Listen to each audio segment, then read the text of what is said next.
नमस्कार, मैं doctor Navneet Sangwan, B Com part second EFM paper first banking and finance है उसके अंदर या मनी एंड बैंकिंग है उसके अंदर हम लोग लास्ट वीडियो में ट्रेड साइकिल्स के बारे में डिस्कस कर चुके हैं। आज यहाँ पर एक नया चैप्टर है वो स्टार्ट करने जा रहा हूँ जो डायरेक्टली बैंक से रिलेटेड है। सिंपल इंट्रोडक्शन अबाउट बैंक या बैंक का सामान्य परिचय क्या होता है इसके बारे में डिस्कस करने जा रहा हूँ। सिंपल वर्ड्स में बैंक को डिफाइन, हालांकि बैंक की कोई पर्टिकुलर डेफिनेशन नहीं होती है। आज की डेट में डिफरेंट टास्क हैं वो बैंकर्स हैं वो परफॉर्म करते हैं। तो इंडिया के अंदर कोई भी कंपनी जो बैंकिंग बिजनेस को ऑपरेट करती है उसको अपने नाम के साथ में बैंक, बैंकर या बैंकिंग कंपनी वर्ड यूज करना होता है। जैसे state bank of India, Punjab national bank, bank, banker और बैंकिंग कंपनी वर्ड इनको साथ में यूज करना होता है।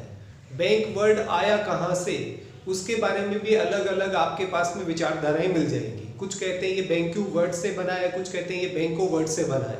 और बैंक्यू का मीनिंग एक सिंपल बैंक से होता था जहां पर कोई पर्टिकुलर पर्सन बैठ के डिफरेंट करेंसीज है उनको एक्सचेंज करने का काम करता था, तो उसे बैंक्यू या फिर उसी से बैंक वर्ड है उसका आगे इसका इंसेप्शन है वो इसका माना जाता है। बैंक होता क्या है या फिर उसको पर्टिकुलर वैसे कोई डेफिनेशन नहीं है, फिर भी आप अपने अकॉर्डिंग इसको डिफाइन कर सकते हैं। कुछ लोग हैं वो सिंपली इसे इस टाइप से डिफाइन करते हैं, bank is a financial institution which accept the deposit and lendings the money. यानी बैंक एक वित्तीय संस्था है जो जमाएं स्वीकार करता है और ऋण देने का काम करता है।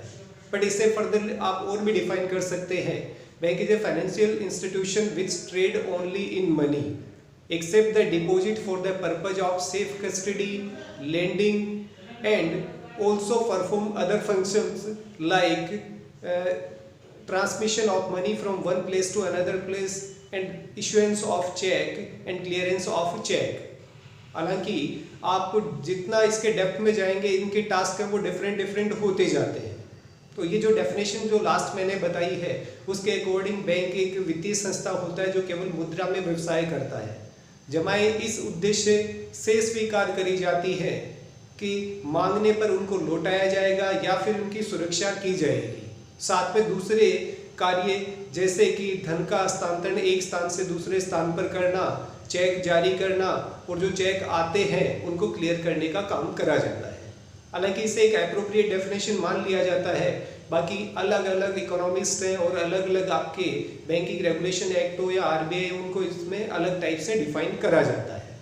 फिर बात आती है इंडिया में बैंकिंग की हिस्ट्री क्या रही है, कहाँ से इंडिया में बैंक से वो स्टैब्लिश होना स्टार्ट हुए।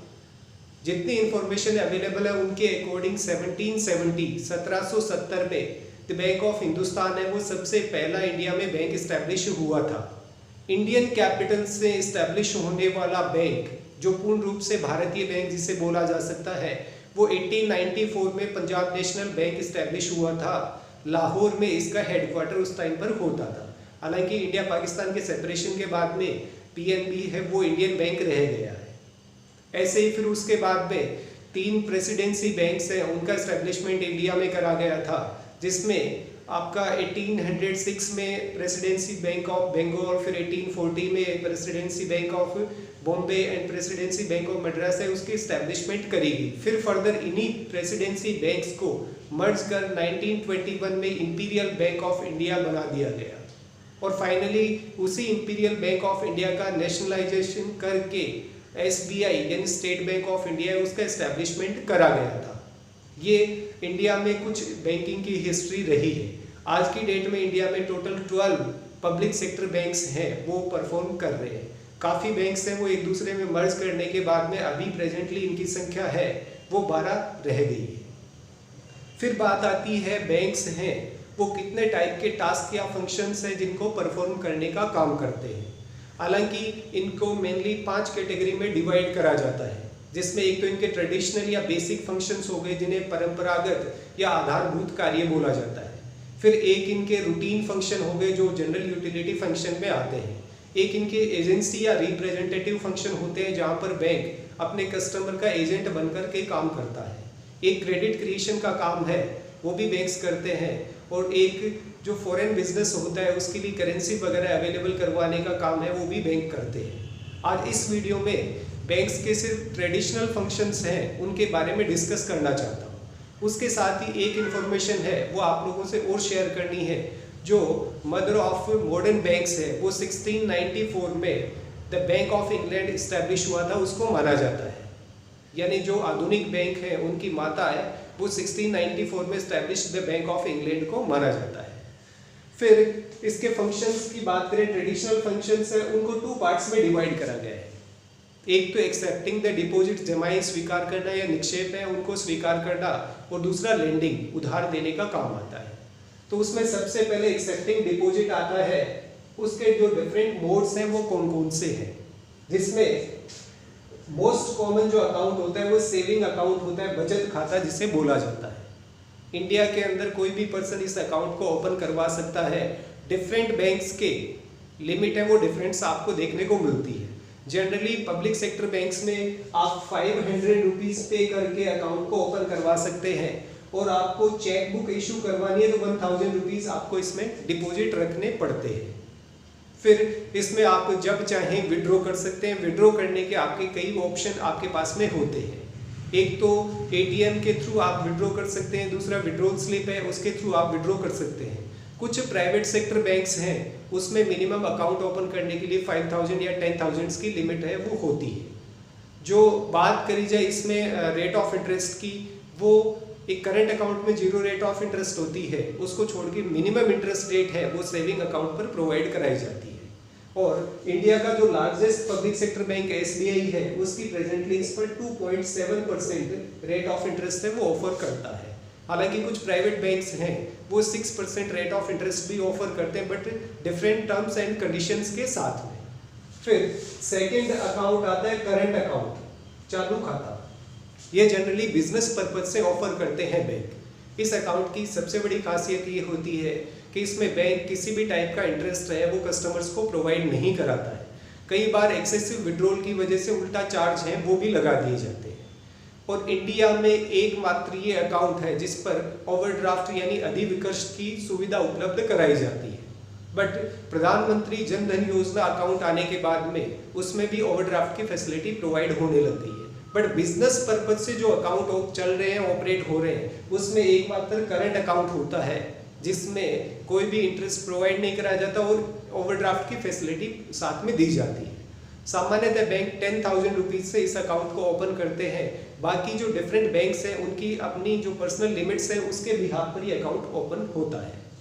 फिर नेक्स्ट आता है फिक्स्ड डिपॉजिट अकाउंट या टर्म डिपॉजिट इसको बोला जाता है। स्थायी जमा खाता या सावधि जमा खाता। ये आज की डेट में इंडिया के अंदर 7 डेज का भी खोला जा सकता है और इसका मैक्सिमम टाइम है वो डिफरेंट हो सकता है। हालांकि 7 डेज की फ्लेक्सी एफडी है वो हर एक बैंक प्रोवाइड नहीं कराता है। आईसीआईसीआई बैंक और कुछ इस टाइप के बैंक है जो 7 डेज की फ्लेक्सी एफडी भी ऑफर करते हैं। इंडिया में हाईएस्ट रेट ऑफ इंटरेस्ट जो प्रोवाइड की जाती है कस्टमर्स को वो एफडी या टर्म डिपॉजिट या फिक्स डिपॉजिट अकाउंट है, इसी पर प्रोवाइड कराई जाती है। फिर नेक्स्ट आता है आरडी रिकरिंग डिपॉजिट या आवर्ती जमा खाता। ये अपने नाम से ही क्लियर है, आवृत होना या रीअकर होना, यानी एक सर्टेन टाइम के बाद में एक सर्टेन अमाउंट आपको डिपॉजिट करानी होती है। फिर एक सर्टेन टाइम के बाद जब ये आरडी मैच्योर होती है तो आप विद इंटरेस्ट अमाउंट को विड्रॉ कर सकते हैं। जनरली इस पे 4% या 5% रेट ऑफ इंटरेस्ट आपको ऑफर करी जाती है जो सेविंग अकाउंट से ज़्यादा होती है और एफडी से कम होती है।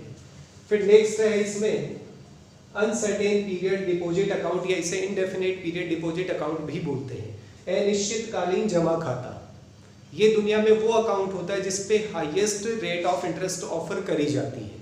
यानी इसमें कितने टाइम ड्यूरेशन के लिए आपने डिपॉजिट करवाया ये डिसाइड नहीं होता है, इनडेफिनेट टाइम पीरियड होता है।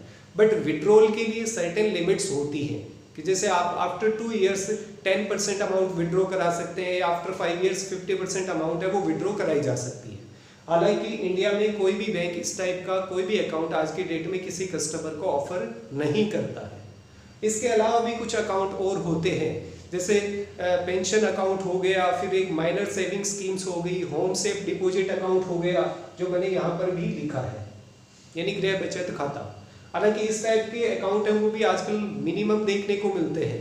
ऐसे अकाउंट में क्या होता है, बैंक है वो कस्टमर्स को एक गुल्लक टाइप का कोई प्रोवाइड करवा देते हैं और वो उसमें अपनी मंथली सेविंग्स है उनको डिपॉजिट करते हैं। फिर या तो कस्टमर खुद बैंक तक जाकर अमाउंट है वो डिपॉजिट करवा देता है, एक टाइप का सेविंग अकाउंट है, या बैंक का कोई रिप्रेजेंटेटिव घर आता है, अमाउंट कलेक्ट करता है और उसकी स्लिप है वो कस्टमर्स को प्रोवाइड करा दी जाती है। तो ये तो बात हुई आपके जो डिफरेंट डिपॉजिट्स हैं उनको एक्सेप्ट करने के मोड के बारे में, या उनको कौन कौन से अकाउंट्स के थ्रू बैंक से वो डिपॉजिट को एक्सेप्ट करते हैं। फिर सेकंड पार्ट जो आता है वो आता है लेंडिंग का, उधार देने का, ऋण देने का। इसमें भी टोटल 4 तरीके होते हैं।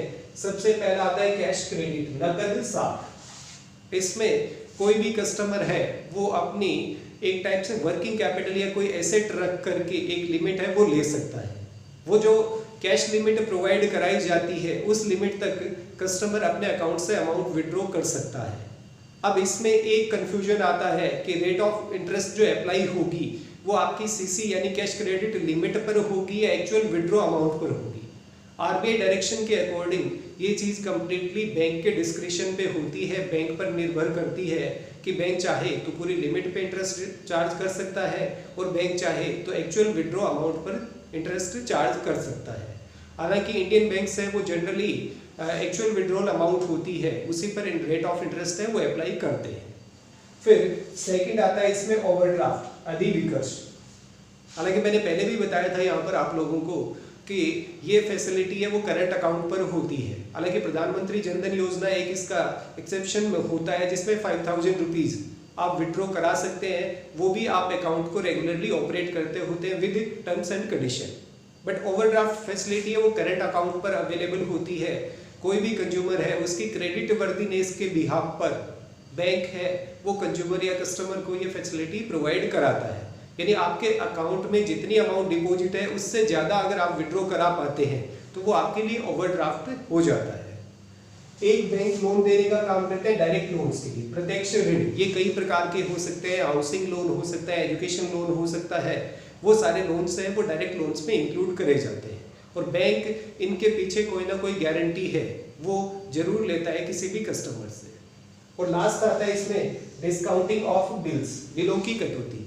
ये जो बात हो रही है वो हो रही है बिल्स ऑफ एक्सचेंज की, यानी कोई कस्टमर है वो बिल्स ऑफ एक्सचेंज को प्रेजेंट करता है तो उसके बाद में बैंक उसे डिस्काउंट कर देते हैं। हालांकि इसकी थोड़ी सी प्रोसीजर में रिपीट कर देता हूँ। ये जनरली बायर और सेलर में होता है। ए पर्सन मान लीजिए सेलर है और बी पर्सन मान लीजिए बायर है। कोई भी 10,000 रुपीज का इन्होंने क्रेडिट बेसिस पे ट्रांजेक्शन करा है, यानी एक ने उधार में 10,000 रुपए का माल बी को बेचा। फिर उसके बाद में क्या होता है, ए है वो बी पर बिल राइट करता है। बिल राइट करने के बाद में बी है वो उसे एक्सेप्ट करता है। एक्सेप्ट करने के बाद में साइन हो जाते हैं, फिर ए को रिटर्न कर दिया जाता है।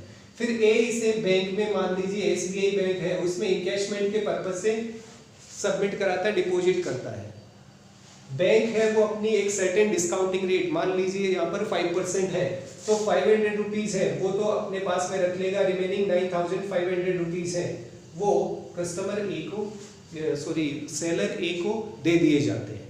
यानी वास्तव में बैंक के पास पैसा नहीं है, बैंक ने एक टाइप से उधार दिया है। और फाइनली ये पेमेंट बी से वसूल करा जाता है और सपोज बी पेमेंट करने से डिनाई कर देता है, मना कर देता है, तो ये पेमेंट है वो ए से वसूल करा जाएगा। तो आज की इस वीडियो में मेनली हम लोगों ने एक दो चीज़ जो देखी है, बैंक होता क्या है, फिर बैंक के ट्रेडिशनल फंक्शन क्या है यानी आधारभूत उसके कार्य क्या क्या होते हैं, फिर कुछ बैंकिंग हिस्ट्री देखी थी। और इंडिया में पहला बैंक जैसे 1770 में the bank of Hindustan establish हुआ। इंडियन कैपिटल से इंडियन बैंक है वो 1894 में इस्टेब्लिश होने वाला पीएनबी बैंक माना जाता है। प्रेसिडेंसी बैंक 3 इंडिया में रहे, प्रेसिडेंसी बैंक ऑफ बंगाल, उसके बाद बॉम्बे एंड मद्रास, तीनों को मर्ज कर 1921 में imperial bank of India establish हुआ था और उसको उस टाइम एक टाइप से सेंट्रल बैंक ऑफ इंडिया भी माना जाता था। हालांकि उसके पास में करेंसी नोट इशू करने का राइट नहीं था। फिर उसी बैंक का, इंपीरियल बैंक ऑफ इंडिया का 1955 में नेशनलाइजेशन कर स्टेट बैंक ऑफ इंडिया का एस्टेब्लिशमेंट हुआ। अब नेक्स्ट वीडियो में इसके जो अदर फंक्शंस ऑफ बैंक हैं उनके बारे में डिस्कस करेंगे। तो आज के इस वीडियो में इतना ही। Thank you.